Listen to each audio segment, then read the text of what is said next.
Welcome back friends to the GS platform YouTube channel. दोस्तों आज है 9 दिसंबर और 9 दिसंबर की करंट अफेयर में जितने भी इंपॉर्टेंट क्वेश्चन बनेंगे इस वीडियो में हम लोग देखेंगे। और अगर आप इस चैनल पर नए हैं तो चैनल को इस तरह से सब्सक्राइब कर लीजिए और पास वाले बेल आइकन को प्रेस कर दीजिए जिससे आपको नई वीडियो का नोटिफिकेशन मिलता रहे। और अगर आप आज की वीडियो की पीडीएफ को डाउनलोड करना चाहते हैं तो इस वीडियो के डिस्क्रिप्शन बॉक्स में जाइए और वहां पर पीडीएफ लिंक पर क्लिक करके पीडीएफ को डाउनलोड कर सकते हैं। साथ ही साथ वीडियो के लास्ट में आपसे करंट अफेयर की क्विज का क्वेश्चन पूछा जाएगा जिसका आंसर आपको कमेंट बॉक्स में देना होगा। तो वीडियो शुरू करने से पहले मैं आपको बता दूं मैं अनअकैडमी पर भी पढ़ाता हूं, तो आप अनअकैडमी का लर्निंग ऐप डाउनलोड करके उसमें द जीएस प्लेटफॉर्म सर्च करके आप हमारे साथ अनअकैडमी पर जुड़ सकते हैं। और मैंने अपनी अनअकैडमी प्रोफाइल की लिंक वीडियो के डिस्क्रिप्शन बॉक्स में दे रखी है, तो उस लिंक पर क्लिक करके आप हमें अनअकैडमी पर फॉलो कर सकते हैं और वहां पर हमारी वीडियोस को बिल्कुल फ्री में देख सकते हैं। और मैं आपको ये भी बताना चाहूंगा, अगर आप इस वीडियो को फेसबुक पर देख रहे हैं तो फेसबुक पेज को लाइक और फॉलो करना ना भूलें, जिससे कि आपको इसी तरह की और भी वीडियोस मिलती रहे। आप हमारे Facebook page the GS platform को फॉलो कर सकते हैं। तो चलिए शुरू करते हैं आज की वीडियो। तो आज की वीडियो का पहला क्वेश्चन है, हाल ही में किस संस्था ने आतंकवाद से मुकाबला करने के लिए एक नए फ्रेमवर्क की शुरुआत की है? तो देखिए यहाँ पर जो चार ऑप्शन दिए गए हैं इनमें जो राइट आंसर है संयुक्त राष्ट्र संघ, ऑप्शन बी सही होगा। तो देखिए संयुक्त राष्ट्र संघ के महासचिव एंटोनियो गुटेरेस ने अंतर्राष्ट्रीय आतंकवाद के संकट से निपटने तथा शांति और सुरक्षा, मानवीयता और मानवाधिकार के विकास के लिए एक नया फ्रेमवर्क शुरू किया है। और ये जो नया फ्रेमवर्क है वो संयुक्त राष्ट्र प्रमुख और 36 संगठनात्मक संस्थाओं जिसमें इंटरपोल, विश्व बैंक, सीमा शुल्क संगठन, इनके बीच एक समझौता किया गया है जिससे कि आतंकवाद को रोका जा सके। और यूएन ग्लोबल काउंटर टेररिज्म को कोऑर्डिनेट कॉम्पैक्ट टास्क फोर्स द्वारा संयुक्त राष्ट्र की मदद से आतंकवाद को रोका जाने का इसमें प्रयास किया जाएगा। यहाँ पर देखिए संयुक्त राष्ट्र संघ यानी कि यूएनओ की बात की गई तो मैं आपको यूएनओ के बारे में बता दूं। यूएनओ की स्थापना 24 अक्टूबर 1945 को हुई थी, जिसका मुख्यालय वर्तमान में अमेरिका के न्यूयॉर्क शहर में है।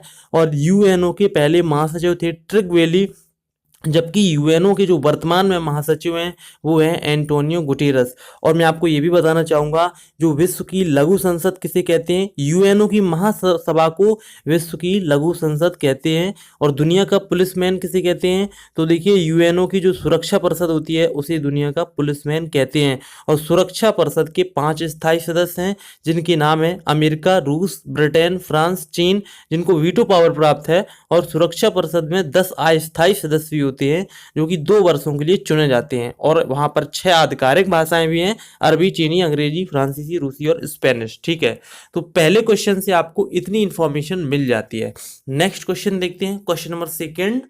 भारत का कौन सा अंतर्देशीय जलमार्ग देश का दूसरा कंटेनर कार्गो क्षेत्र बन गया है? यानी कि एक तरह से माल को ढोने के लिए, यातायात के लिए एक दूसरा कार्गो क्षेत्र बन गया है। तो देखिए इसका जो राइट आंसर है कोलकाता से पटना, ऑप्शन ए सही हो जाएगा। तो देखिए भारत का नया अंतर्देशीय जल परिवहन यानी कि IWT, ठीक है, ये क्षेत्र कोलकाता और पटना के बीच राष्ट्रीय जलमार्ग 1 पर कंटेनर युक्त कार्गो की आवाजाही के लिए एक गंतव्य मार्ग चुना गया है। और पटना भारत के IWT क्षेत्र की एक नई ऐतिहासिक स्थल बन जाएगा। मैं आपको बता दूं जहाज रानी मंत्रालय ने 5,369 करोड़ रुपए की अनुमानित लागत पर विश्व बैंक की तकनीकी और वित्तीय सहायता के साथ हल्दिया से वाराणसी तक, जिसकी जो दूरी है वो 1,390 किलोमीटर है, इसके बीच जल मार्ग विकास परियोजना JMVP के तहत NW1 यानी कि नेशनल वाटरवेज 1 गंगा नदी पर विकसित कर रहा है। ठीक है, तो गंगा नदी पर कोलकाता से पटना के बीच भारत का एक अंतर्देशीय जलमार्ग कंटेनर कार्गो क्षेत्र बन गया है। तो ऑप्शन आपका ए सही हो जाएगा। ठीक है, यहाँ पर देखिए एक पॉइंट और पता होना चाहिए, ये सब जो विकास किया जाता है वो Indian waterways authority of India यानी कि IWAI के द्वारा किया जाता है, जिसका गठन 27 अक्टूबर 1986 को हुआ था, जिसका मुख्यालय उत्तर प्रदेश के नोएडा शहर में है। ठीक है, नेक्स्ट क्वेश्चन देखते हैं, क्वेश्चन नंबर थर्ड। खाद्य एवं कृषि संगठन यानी कि फूड एंड एग्रीकल्चर ऑर्गेनाइजेशन ने किस वर्ष को अंतर्राष्ट्रीय मोटा अनाज वर्ष बनाने के भारत के प्रस्ताव को मंजूरी प्रदान की है? तो देखिए इसका जो राइट आंसर है सन 2023, ऑप्शन डी सही हो जाएगा। तो देखिए कृषि मंत्री राधा मोहन सिंह के अनुसार खाद्य एवं कृषि संगठन यानी कि फूड एंड एग्रीकल्चर ऑर्गेनाइजेशन यानी कि FAO, इस परिषद ने 2023 वर्ष को अंतर्राष्ट्रीय मोटा अनाज वर्ष मनाने के लिए भारत के प्रस्ताव को मंजूरी दे दी थी। मैं आपको बता दूं, भारत ने कुछ महीनों पहले FAO यानी कि फूड एंड एग्रीकल्चर ऑर्गेनाइजेशन को इस चीज का एक प्रस्ताव भेजा था कि वर्ष 2023 को खाद्य एवं कृषि संगठन के द्वारा अंतर्राष्ट्रीय मोटा अनाज वर्ष मनाया जाए, इसकी घोषणा की जाए। तो उसने अब हाल ही में मंजूरी प्रदान कर दी है। ठीक है, तो इसमें अब है क्या कि इन पोषक तत्वों, ये जो अनाज हैं, जो मोटे अनाज हैं, तो इन पोषक अनाजों को थाली में वापस लाने के प्रति एक वैश्विक जागरूकता बढ़ेगी। और मोटे अनाजों में कौन से अनाज शामिल किए जाते हैं, तो देखिए इसमें ज्वार, बाजरा, रागी और छोटे छोटे अनाज आते हैं जिन्हें पोषक अनाज कहा जाता है और इनको ही मोटे अनाज भी कहा जाता है। और फूड एंड एग्रीकल्चर ऑर्गेनाइजेशन ने वर्ष 2020 और वर्ष 2021 के लिए संयुक्त राष्ट्र विश्व खाद्य कार्यक्रम की कार्यकारी बोर्ड में भारत की सदस्यता को भी मंजूरी प्रदान कर दी है। ठीक है, तो आपका ये थर्ड क्वेश्चन कंप्लीट हुआ। नेक्स्ट क्वेश्चन देखते हैं, क्वेश्चन नंबर 4। जहाज रानी मंत्रालय ने किस शहर में फ्रेट विलेज के विकास को मंजूरी प्रदान की है। यहाँ पर मंत्रालय का आप ध्यान रखिएगा, जहाज रानी मंत्रालय की बात की गई है। तो देखिए इसका जो राइट आंसर है वाराणसी, ऑप्शन यहाँ पर आपका बी सही हो जाएगा। तो देखिए जहाज रानी मंत्रालय ने गंगा नदी पर अंतर्देशीय जलमार्ग टर्मिनल के समीप वाराणसी में एक फ्रेट विलेज के विकास को मंजूरी प्रदान की है और ये 156 करोड़ रुपए की लागत से विकसित किया जाएगा, जो एक कार्गो हब के रूप में कार्य करेगा और एकत्रीकरण कार्य का काम करेगा। ठीक है, और ये वाराणसी में एक पेशेवर रसद उद्योग के विकास को प्रोत्साहन करने में सहायता प्रदान भी करेगा। यहाँ पर मैं आपको बता दूं, एक जो फ्रेट विलेज है एक निर्दिष्ट क्षेत्र होता है जहां पर विभिन्न तरीकों की परिवहन, माल और अन्य रसद की वितरण की सुविधाएं बड़े पैमाने पर समकालिक तरीके से उपलब्ध की जाती हैं।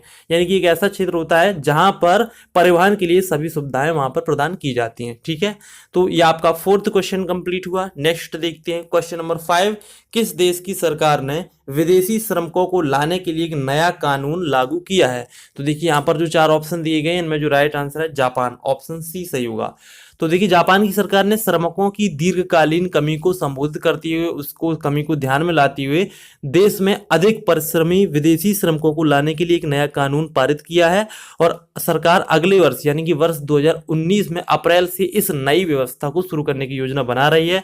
और इस कानून के तहत जापान 5 वर्षों के लिए निर्माण, खाद्य सेवाओं, नर्सिंग और अन्य सेवा क्षेत्रों में 3,45,000 विदेशी श्रमिकों को लाने की योजना बना रहा है। और ये जो कानून है वो कुशल विदेशी नागरिकों को 5 वर्ष का वीजा प्रदान कर गंभीर अभाव वाले क्षेत्रों में कार्य करने की अनुमति देता है। ठीक है, यहाँ पर देखिए जापान की बात की गई तो मैं आपको बता दूं, जापान एशिया महाद्वीप का एक देश है जिसकी राजधानी टोक्यो है, जहाँ की प्रधानमंत्री है शिंजो अबे और यहाँ की मुद्रा है जापानी येन। और यहाँ पर देखिए एक पॉइंट आपको पता होना चाहिए, 6 अगस्त 1945 को परमाणु बम डाला गया था और 9 अगस्त 1945 को भी परमाणु बम डाला गया था। ये जो 2 परमाणु बम डाले गए थे उनके नाम थे लिटिल बॉय और फैट मैन, जो कि हिरोशिमा और नागासाकी शहरों पर डाले गए थे द्वितीय विश्व युद्ध के दौरान। ठीक है, और इसी के साथ ही द्वितीय विश्व युद्ध का समाप्त भी हो गया था। तो ये एक पॉइंट रखेंगे आप ध्यान, जो कि जापान के बारे में। ठीक है, तो ये आपका 5th क्वेश्चन कंप्लीट हुआ। नेक्स्ट देखते हैं, क्वेश्चन नंबर 6।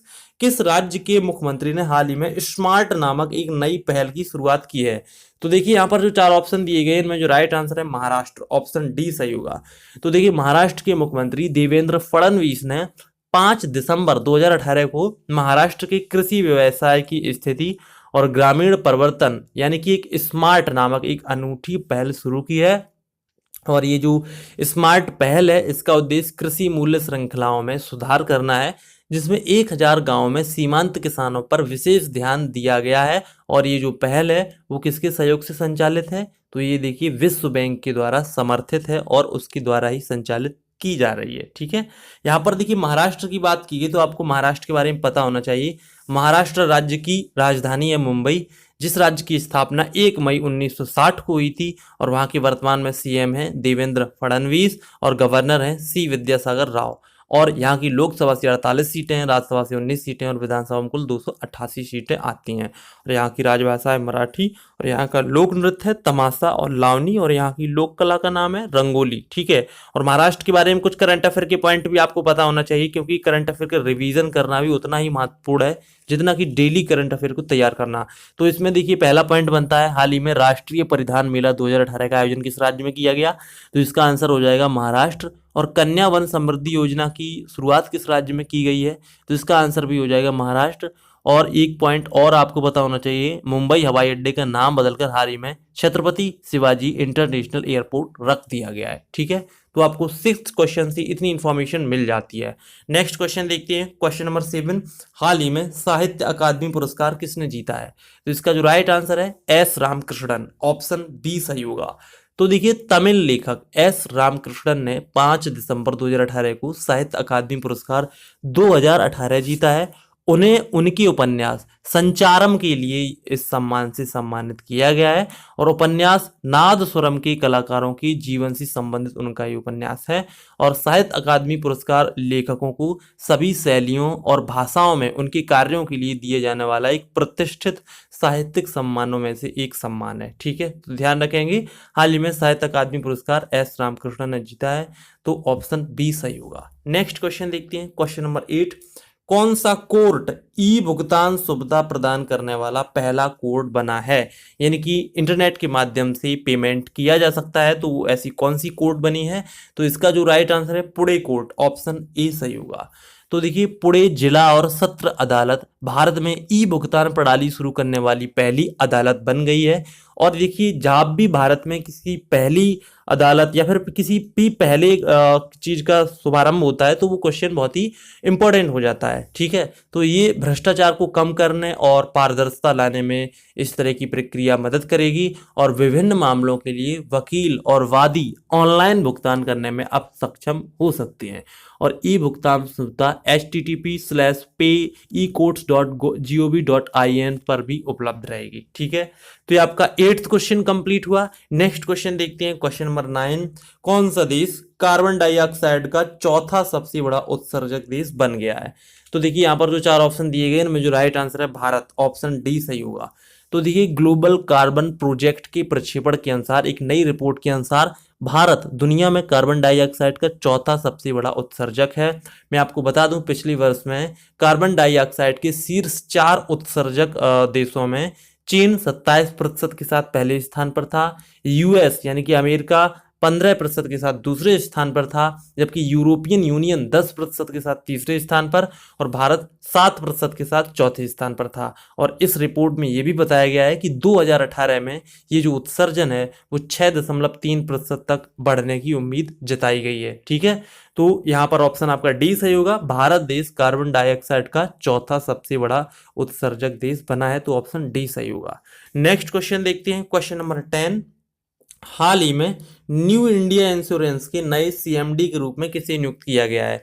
तो देखिए, यहाँ पर जो 4 ऑप्शन दिए गए हैं, इनमें जो राइट आंसर है अतुल सहाय, ऑप्शन सी सही होगा। तो देखिए, भारत सरकार ने 4 दिसंबर 2018 को अतुल सहाय को न्यू इंडिया इंश्योरेंस का अध्यक्ष और प्रबंध निदेशक यानी कि सीएमडी नियुक्त किया है और उन्हें 5 वर्ष की अवधि के लिए नियुक्त किया गया है। और वो वर्तमान में ओरिएंटल बीमा में महाप्रबंधक के रूप में काम कर रहे हैं। और न्यू इंडिया इंश्योरेंस कंपनी एक सार्वजनिक क्षेत्र की बीमा कंपनी है जिसका मुख्यालय मुंबई में है और इसकी स्थापना 1919 में हुई थी। ठीक है, तो ये आपका 10th क्वेश्चन कंप्लीट हुआ। नेक्स्ट देखते हैं, क्वेश्चन नंबर 11। संयुक्त राष्ट्र संघ की रिपोर्ट के अनुसार अब दुनिया की कितने प्रतिशत आबादी इंटरनेट का उपयोग करती है? यहाँ पर देखिए, बहुत ही इंपॉर्टेंट ये क्वेश्चन है। तो देखिए, यहाँ पर जो 4 ऑप्शन दिए गए, इनमें जो राइट आंसर है 51.2%, ऑप्शन बी सही होगा। तो देखिए, संयुक्त राष्ट्र ने अभी हाल ही में कहा है कि 3.9 अरब लोग अब इंटरनेट का प्रयोग कर रहे हैं, जिसका मतलब ये है कि पहली बार वैश्विक आबादी यानी कि विश्व की आबादी का आधा हिस्सा अब ऑनलाइन है। और सूचना और संचार प्रौद्योगिकियों आईटीयू की एक संयुक्त राष्ट्र एजेंसी ने कहा है कि 2018 के अंत तक दुनिया भर में 51.2% लोग इंटरनेट का उपयोग करेंगे। और इसके मुताबिक दुनिया के जो सबसे अमीर देश हैं वो इंटरनेट उपयोग में धीमी और स्थिर वृद्धि दिखा रहे हैं, क्योंकि वो पहले से ही डेवलप्ड हो चुके हैं, जो कि 2005 में उनकी आबादी का हिस्सा 51.3% से बढ़कर अब विकसित देशों का 80.9% आबादी ऑनलाइन हो चुकी है। लेकिन विकासशील देशों में ये जो वृद्धि है वो बहुत ही तेजी से हुई है, क्योंकि वहां पर 2005 में यानी कि लगभग 13 साल पहले 7.7% लोग ऑनलाइन रहा करते थे, जबकि वर्तमान में अब यहाँ पर 45.3% लोग ऑनलाइन हैं। ठीक है, और इस रिपोर्ट में ये भी बताया गया कि अफ्रीका ने सबसे मजबूत विकास का अनुभव इसमें किया है। इस अवधि में इंटरनेट उपयोगकर्ताओं की संख्या में अफ्रीका महाद्वीप में 10 10% यानी कि 10% से भी अधिक की वृद्धि वहां पर हुई है। ठीक है, तो ये आपका 11th क्वेश्चन कंप्लीट हुआ। नेक्स्ट क्वेश्चन देखते हैं, क्वेश्चन नंबर 12। किस मंत्रालय को राष्ट्रीय महत्व के लिए स्कोच पुरस्कार प्रदान किया गया है? यहाँ पर देखिए जो 4 ऑप्शन दिए गए इनमें जो राइट आंसर है नवीकरणीय ऊर्जा मंत्रालय, ऑप्शन सी सही होगा।